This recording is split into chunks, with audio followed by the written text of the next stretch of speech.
Here we go. We're in exercise 2A reviewing notes for today's lesson. First one up, angles that are between 0 and 90 degrees is called what, Fraser? Acute angle. Fill this in. So between 0 and 90 degrees, it's called an acute angle. And then angles at exactly 90 degrees, let's go with Mark. Right angled. Very good. It is called a right angle. Anyone know the symbol? A lot of students don't know the symbol for a right angle. What does it look like? Little square. Very good. So usually, say if I draw a four-sided shape like this, you can't assume that is 90 degrees until they draw a little square like that. If they don't draw that square, sometimes it might mean that it's actually not 90 degrees. So if you're solving the problem and it doesn't seem to work, it's likely you might have made an assumption that that's 90 degrees. Okay, so if you're drawing it properly, must have the notation correct. Very good. Next one. Angles that are between 90 now. So I went from 0 degrees to 90 degrees, like that. So from 0, I rotate 90 degrees. We said that was acute. Exactly 90 was right angle. And now if I pass 90, but less than 180, so somewhere in this direction now, what is this called? Let's go with Ava. Obtuse. Very good. So it's an obtuse angle.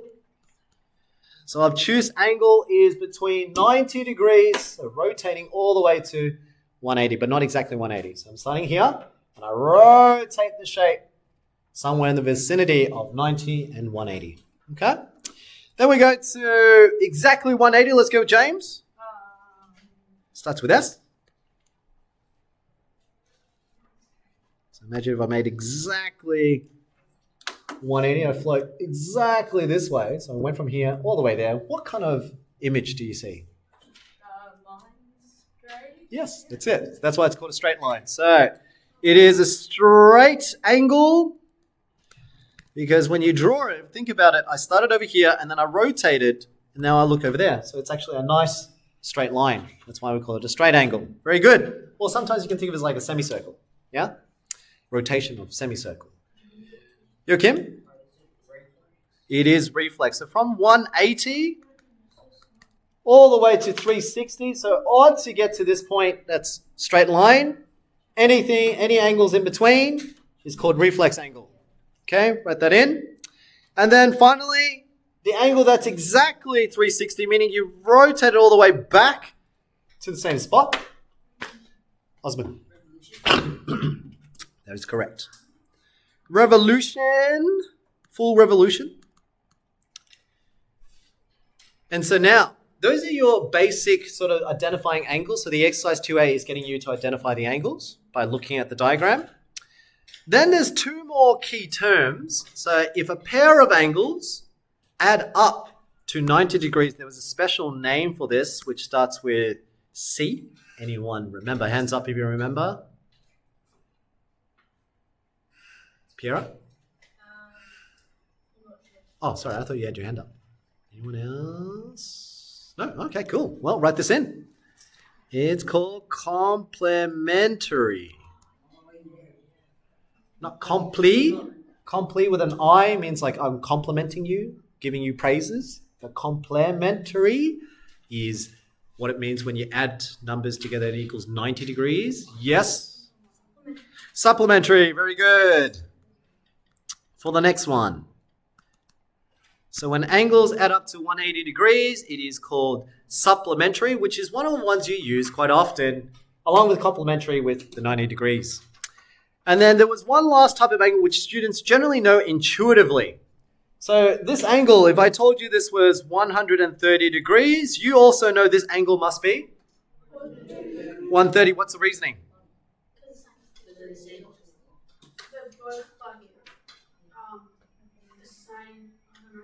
Yeah, so we know it intuitively. We know it's the same. There's a name for it. Anyone know the name? The same. Well, it is the same. It's true. But there's a reason why they're the same. It's got the name for it. They're like mirror each other. They are mirrored images. And I'm going to show you the logic to it as well if you didn't see why. But the name starts with V. Does anyone know? Okay, good. Then I'm teaching you something new. It's called vertically opposite. Write that in, please. They're vertically opposite one another. Now, You said it's mirrored image, and it's true because we already established with James before that a straight line has an angle. So from this point to this point, what's the angle again? 180. So it's meant to add up to 180, right? Now all I have to do is I draw a line that cuts it. So let's say I cut this. Whoops, let me do it again. There we go. Let's say I cut that line. Now I know they sum up to 180, which means it's supplementary. Yeah, so this angle over here, add with this angle over here, has to equal to 180, so it's supplementary. What if I told you that this acute angle, so from here to here, is 30 degrees? How much should be this side? Lennox? 150. So we know this one must be 150, so they're supplementary. Okay, but what's interesting is if I extended this line as well, the blue line, if I extended that and I continued on, so instead of stopping here, if I continued on, you get that cross that you see over here. See, Lennox said this is 150, but this is also a straight line. This is a blue straight line, so that means this must be also 180 in this direction. So if this is 150, this must be 30. So in a logical sense, two straight lines, when you combine it together, they both add up to 180. That's why you know they're mirrored images. Okay, that's the reason why it works. And it's one of the things I'll teach you in the next session for 2B, why vertically opposite is different to, say, corresponding angles, etc. But that's one of the reasons why. Because if you extend this line, that's a straight line. So 150 plus 30 makes 180 for that straight line. And then the green line, 30 plus 150 is also 180, so it's supplementary, it's a straight line. Okay? All right, but if you didn't understand it, I know most students intuitively already know these two are the same. They just don't know why. They can't explain it, and they don't know the name. So now you know the name. You might not be able to explain it, but you know the name. Okay, so it's called vertically opposite. All right, that pretty much there, what you see there is exercise 2A. That's a revision of your year 7 knowledge of angles and anything that you learned beforehand in primary school. Okay, so up to this point, that's 2A knowledge. Now we're going to apply. We're going to now identify what type of angles we have and then see if we can solve the problems. Let's have a look at example 1 here. Okay, so here's example 1. A, there's a whole bunch of things happening here, and your attention is to look at the details.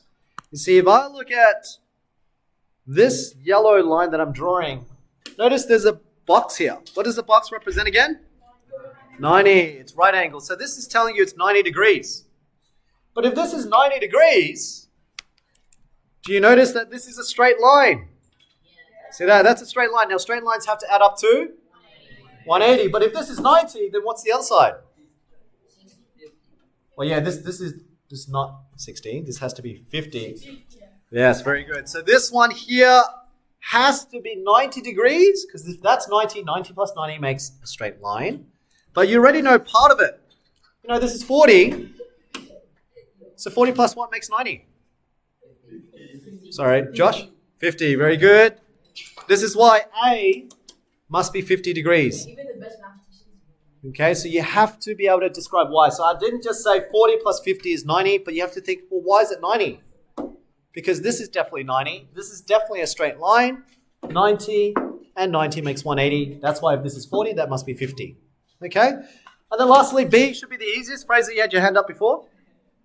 Okay, so 55. We are pushing 5. Oh. So I'm looking at B. Oh, for B, 180. 180. That's all right. Oh, I see. Question B. That's what you were thinking. Makes sense. B here is 180 degrees, clearly, because we can see it's the other half of the straight line. Or you could have added all of this and subtract from 360 as well. Okay? Do we always have to have a dot next to it? Yes, it's good habits too. It's technically I'm meant to do a little circle. I do a dot just so that it's a bit more obvious that's degrees. But it's actually a little circle. Okay, so a degree symbol. All right. Next one. So this one, we've got 55 degrees, A and B. What can we see, Osman? You can see a straight line. Very good. We can see a straight line that's going through. So that means if this is 55, this is 125 because they have to add up to 180 because it's supplementary. Okay, straight line adds up to 180. So that's 125 plus 55. Great. And then what's the angle B? Can I please have Hamish? 55 against. That's true. This is equal. And what's the name for it? Starts with V. Vertically opposite. Very good. It is vertically opposite one another. It's mirrored images. So most of you will know it intuitively. I want to practice the language. These two are equal because they are vertically opposite. Okay, so if the question asks you to put a reasoning, I expect you to write because vertically opposite. Okay, because that trains you not to just know it intuitively, but you can also reason it mathematically. Okay? All right, let's flip over the page. Let's do some trickier problems. All right. This is from your exercise 2A, question 7. So if we do this, that means that you can copy this into your homework as well. 2A, question 7. Again, how do we start this problem? There is something that you can identify. Lennox, what can you see? It's separated into 3. Now, what is separated into 3? We have A. Very good. So each one is A degrees, but notice this is a straight line that is separated into 3. But the angle for a straight line? 180. 180. So that means this angle plus this angle plus this angle. So if you add them all together, it has to equal to 180 because it's a straight line right there. Right? So if this is a straight line, to make that straight line, I have to go through that rotation. So from here, I have to rotate through A, rotate another A, rotate another A to make a straight line. Therefore, thank you, don't speak while I'm speaking.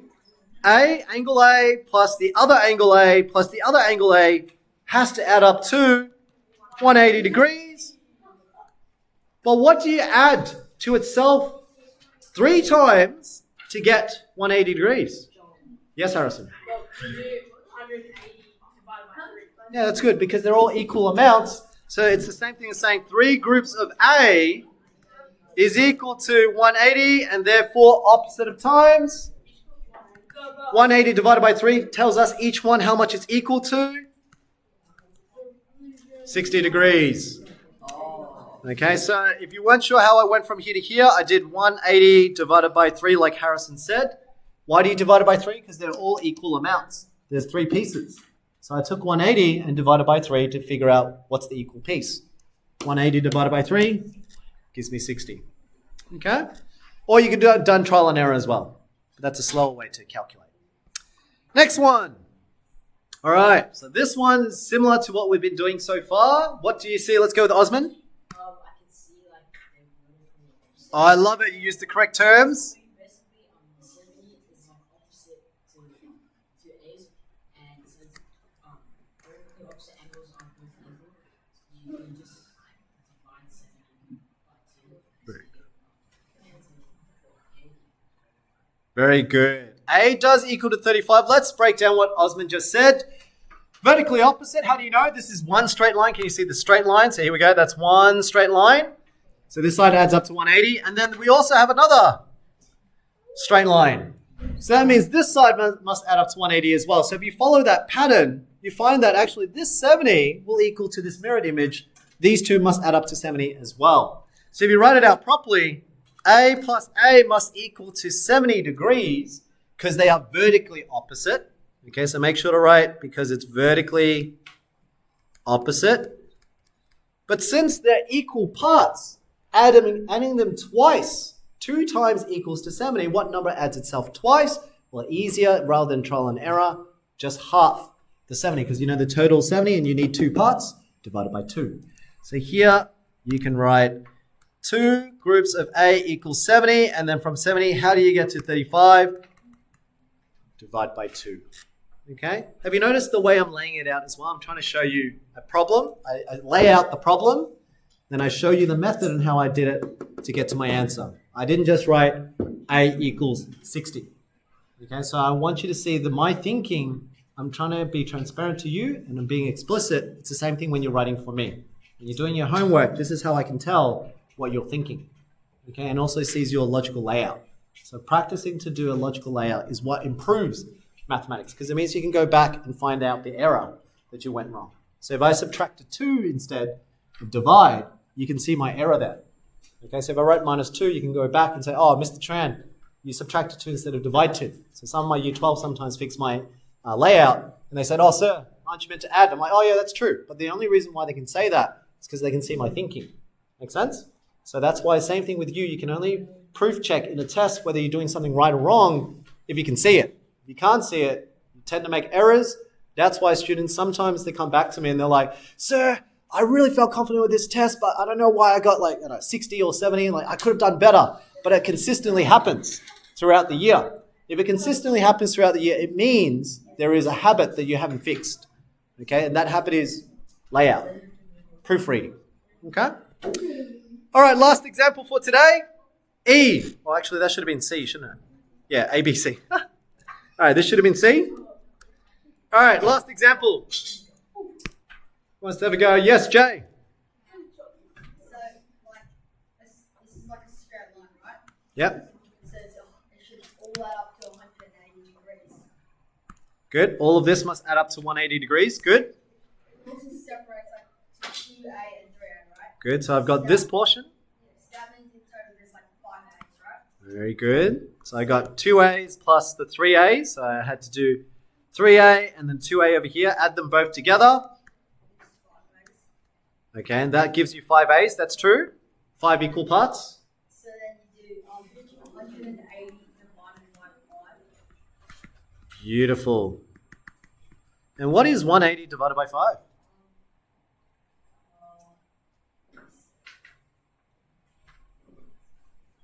See if you can do it in your head.